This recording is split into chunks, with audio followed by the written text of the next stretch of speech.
नमस्कार. मी नितीन ज्ञानदेव कोलते. 2 वर्षापासून मी शेतीमध्ये येण्याचा निर्णय घेतला. तर मी सुरुवात शेतीला केली तेव्हा मला काहीच कळत नव्हते शेतीबद्दल, की कोणतं पीक घेतलं पाहिजे, त्याच्यावरती कोणता रोग येतो, काहीच समजत नव्हतं.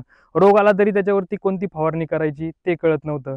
मी त्यावेळेस झेंडूची फुलं चालू केली तर आम्हाला पाणी किती द्यायचं, त्याच्यावरती काय फवारायचं हे समजत नव्हतं. माझी कढीपत्त्याची पण शेती आहे, त्याच्यात पण मला सेम प्रॉब्लेम यायला लागले. मग मला असं सांगणारच कोणी नव्हतं. त्यावेळेस माझा भाईंशी संपर्क आला.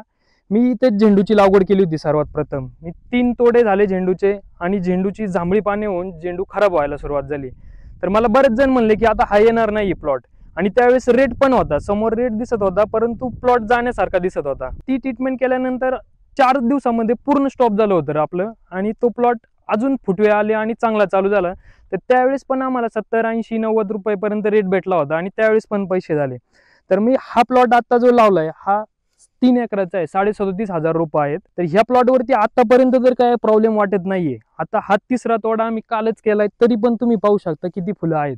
तर मी आत्ता झेंडू दिनांक 20 डिसेंबर 2023 रोजी 3.25 टन माल जागेवरती 90 रुपये रेटने दिला आहे.